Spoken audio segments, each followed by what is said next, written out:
Toward the end of June, the phonograph record came, shipped from Brattleboro. Since Akeley was unwilling to trust conditions on the branch line north of there, he had begun to feel an increased sense of espionage, aggravated by the loss of some of our letters, and said much about the insidious deeds of certain men whom he considered tools and agents of heathen beings. Most of all, he suspected the surly farmer Walter Brown, who lived alone on a run-down hillside place near the Dipwoods, and who was often seen loafing around corners in Brattleboro, Bellow Falls, Newfane, and South Londonderry, in the most inexplicable and seemingly unmotivated way.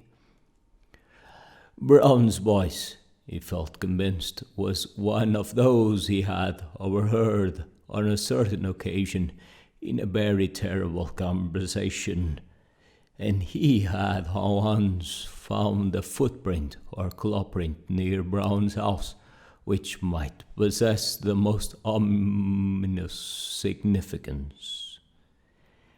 It had been curiously near some of Brown's own footprints that faced toward it. So the record was shipped from Brattleboro, whither Akeley drove his Ford car along the lonely Vermont back roads. He confessed in an accompanying note that he was beginning to be afraid of those roads, and that he would not even go into Townshend for supplies now, except in broad daylight. It did not pay. It was repeated again and again, to know too much unless one were very remote from those silent and problematical hills. He would be going to California pretty soon to live with his son, though it was hard to leave a place where all one's memories and ancestral feelings centered. Before trying the record on the commercial machine, which I borrowed from the college administration building, I carefully went over the explanatory matter in Akeley's various letters. This record, he had said, was obtained about 1 a.m. on the 1st of May, 1915, near the closed mouth of a cave where the wooded west slope of Dark Mountain rises out of Lee Swamp. The place had always been unusually plagued with strange voices, this being the reason he had brought the phonograph, dictaphone, and black in expectation of results. From her experience, I told him that Mayhem, the hideous Sabbath night of underground European legend, would probably be more fruitful than any other date, and he was not disappointed. It was noteworthy, though, that he never again heard voices at that particular spot. Unlike most of the overheard forest voices, the substance of the record was quasi-ritualistic and included one palpably human voice, which Akeley had never been able to place. It was not Brown's, but seemed to be that of a man of greater cultivation. The second voice, however, was the real crux of the real thing, for this was the accursed buzzing without no likeness to humanity, despite the human words which it uttered in good English grammar and a scholarly accent, for the record, phonograph, and dictaphone had not worked uniformly well, and had of course been at a great disadvantage because of the remote and muffled nature of the overheard ritual, so that the actual speech secret was very fragmentary. Akeley had given me a transcript of what he believed the spoken words to be, and I glanced through this again as I prepared the machine for action. The text was darkly mysterious rather than openly horrible. Through a knowledge of its origins and matter of gathering, gave it all the associative order which any words could well possess. I will present it here in full as I remember it, and I am fairly confident that I know it correctly by heart, not only from reading the transcript, but from playing the record itself over and over again. It is not a thing which one might readily forget. Indistinguishable sounds, a cultivated male human voice. Is the Lord of the Woods, even too, and the gifts of the men of Lang. So from the wells of night to the gulfs of space, and from the gulfs of space to the wells of night, ever the praises of great Cthulhu, of Trastokoa, and of him who is not to be named, ever their praises and abundance to the great goat of the woods, La Shub Nigorath, the goat of 1,000 young. A buzzing imitation of human speech. La Shub Nigorath, the black goat of the woods with 1,000 young. Human voice. And it has come to pass that the Lord of the Woods, being 7 and 9, down to the onyx steps, tributes to him in the gulf, as a thought, he of whom thou hast taught us marvels, on the wings of night out beyond space, out beyond to that whereof Ugoth is the youngest child, rolling along in the black aether after him. Buzzing voice. Go out among men, and find ways thereof, that he in the gulf may know. To Nyarlathotep, mighty messenger, must all things be told, and he shall put on the semblance of men, the waxen masks, and the robe that hides, and come down from the world of 7 suns to mock. Human voice. Nyarlathotep, great messenger, bringer of strange joy to Yoggoth, through the void, father of the million favored ones, talker among. Speech cut off by hand of record. Such were the words from which I was to listen when I started the phonograph. It was with a trace of genuine dread and reluctance that I pressed the lever and heard the preliminary scratching of the sapphire point. And I was glad that the first 8 fragmentary words were in a human voice, a mellow, educated voice which seemed vaguely Bostonian in accent, and which was certainly not that of any native of the Vermont Hills. As I listened to the tantalizing fable rendering, I seemed to find the speech identical with Akeley's carefully prepared transcript. And it chanted in that mellow Bostonian voice. La Shub Nigorath, the goat with 1,000 young. And then I heard the other voice. To this hour I shudder retrospectively when I think of how it struck me. Prepared through I was by Akeley's accounts. Those to whom I have since described the record profess to find nothing but sheep imposture of madness in it. But could they have heard the accused thing itself, or read the bulk of Akeley's correspondence, especially that terrible and encyclopedic second letter? I know they would think differently. It is, after all, a tremendous pity that I did not disobey Akeley, and play the record for others. A tremendous pity, too, that all of his letters were lost. To me, with my first-hand impression of the actual sounds, and with my knowledge of the background and surrounding circumstances, the voice was a monstrous thing. It shifted around the human voice in ritualistic response, but in my imagination, it was a morbid echo winging its way across the unimaginable abysses from the unimaginable utter hells. It is more than 2 years now since I last ran off that blasphemous Wixon cylinder. But at this moment, and at all other moments, I can still hear that feeble, fiendish buzzing as it reached me for the first time.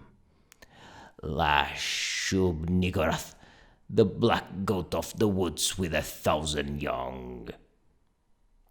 But though that voice is always in my ears, I am not even yet been able to analyze it well enough for a graphic description. It was like the drone of some loathsome gigantic insect, ponderously shaped into the articulate speech of an alien species. And I am perfectly certain that the organs producing it have no resemblance to the vocal organs of man, or indeed to those of any of the mammalia. There were singularities in timbre, range, and overtones, which placed this phenomenon wholly outside the sphere of humanity and earth life. Its sudden advent that first time almost stunned me, and I heard the rest of the record through in a sort of abstracted daze. When the longer passage of the buzzing came, there was a sharp identification of that feeling of blasphemous infinity which had struck me during the shorter and earlier passage. At last the record ended abruptly, during an unusually clear speech of the human and Bostonian voice. But I sat stupidly, staring long after the machine had automatically stopped.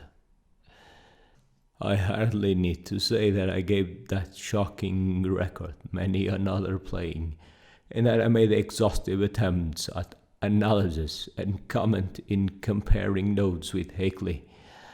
It would be both useless and disturbing to repeat here all that we concluded, but I may hint that we agreed in believing we had secured a clue to the source of some of the most repulsive primordial customs in the cryptic elder regions of mankind. It seemed plain to us, also, that there were ancient and elaborate alliances between the heathen other creatures and certain members of the human race. How extensive these alliances were, and how their state today might compare with their state in earlier ages, we had no means of guessing. Yet at best there was room for a limitless amount of horrified speculation. There seemed to be an awful immemorial linkage in several definite stages betwixt man and nameless infinity.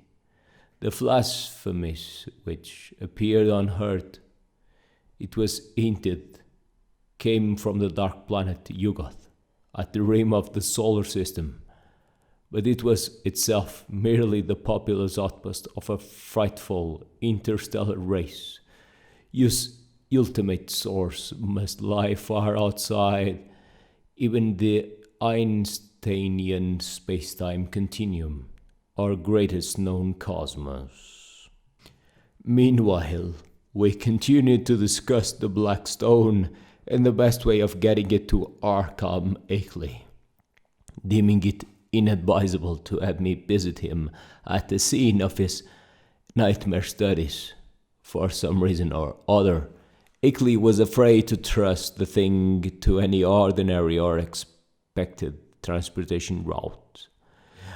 His final idea was to take it across country to Bellow Falls and ship it on the Boston and Maine system through Keene and Winchendon and Fitchburg, even though this would necessitate his driving along somewhat lonelier and more forest-traversing hill roads than the main highway to Brattleboro.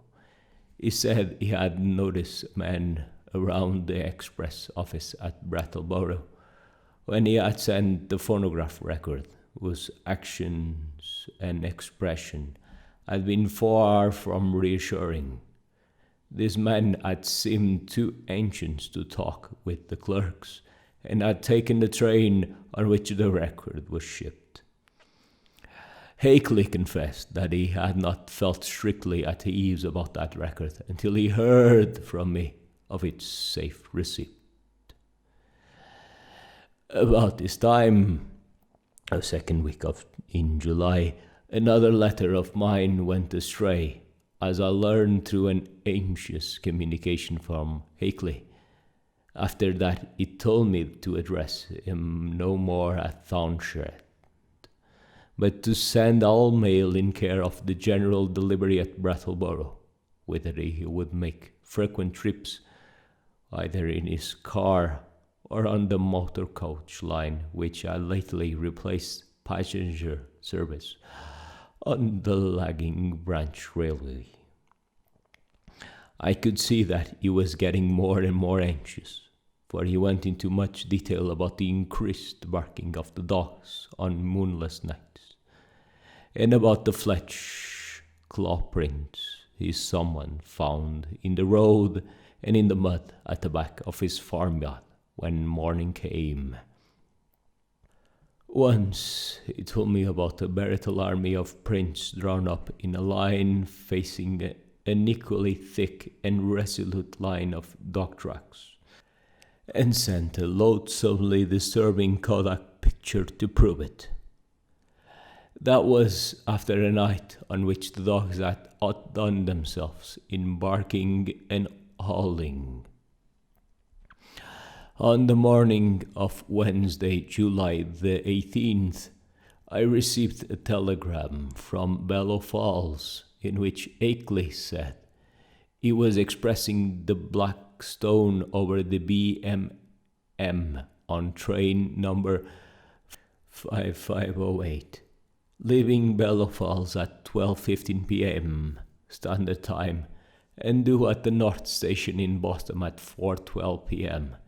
It ought, I calculated, to get up to Arkham at least by the next noon, and accordingly I stayed in all Thursday morning to receive it. But noon came and went without its advent, and when I telephoned down to the express office, I was informed that no shipment for me had arrived.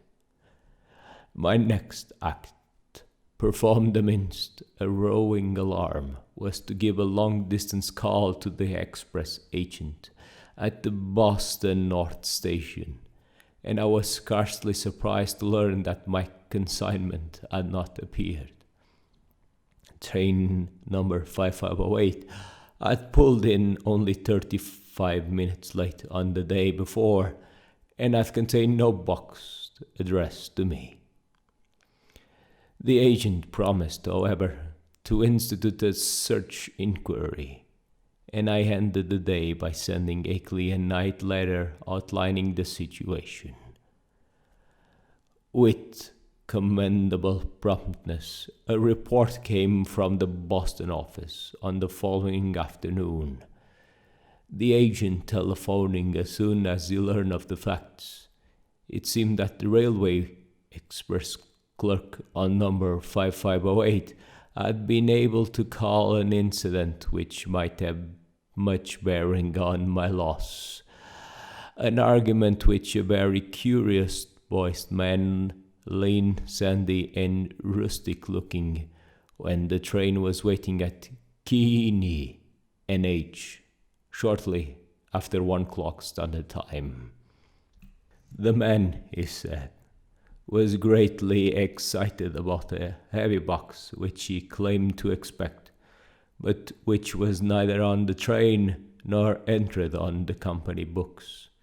He had given the name of Stanley Adams, and had had such a queerly thick, droning voice, and it made the clerk abnormally dizzy and sleepy to listen to him. The clerk could not remember quite how the conversation had ended, but recalled starting into a fuller awakeness when the train began to move. The Boston agent added that this clerk was a young man of wholly unquestioned veracity and reliability, of known antecedents, and long with the company. That evening I went to Boston to interview the clerk in person. Having obtained his name and address from the office, he was a frank, prepossessing fellow, but I saw that he could add nothing to his original account. Oddly, he was scarcely sure that he could even recognize the strange inquirer again, realizing that he had no more to tell. I returned to Harkham and sat up till morning writing letters to Hakeley, to the express company, and to the police department and station agent in Keene. I felt that the strange-voiced man who had so queerly affected the clerk must have a pivotal place in the ominous business, and hoped that Keene station employees and telegraph office records might tell something about him and about how he happened to make his inquiry when and where he did. I must admit, however, that my investigations came to nothing. The queer-voiced man had indeed been noticed around the Keene station in the early afternoon of July the 18th, and one longer seemed to couple him vaguely with a heavy box. But he was altogether unknown, and had not been seen before or since. He had not visited the telegraph office or received any message, so far as could be learned, nor had any message, which must justly be considered a notice of the Blackstone's persons on number 5508, come through the office for anyone. Naturally, Hakeley joined with me in conducting these inquiries, and even made a personal trip to Keene to question the people around the station. But his attitude toward the matter was more fatalistic than mine. He seemed to find the loss of the box a portentous and menacing fulfillment of inevitable tendencies, and he had no real hope at all of its recovery. He spoke of the undoubted telepathic and hypnotic powers of the hill creatures and their agents, and in one letter hinted that he did not believe the stone was on this earth any longer. For my part, I was duly enraged, for I had felt there was at least a chance of learning profound and astonishing things from the whole blurred aerographs. The matter would have been ranked bitterly in my mind had not Hakeley's immediately subsequently letters brought up a new phase of the whole horrible hill problem, which at once seized all my attention.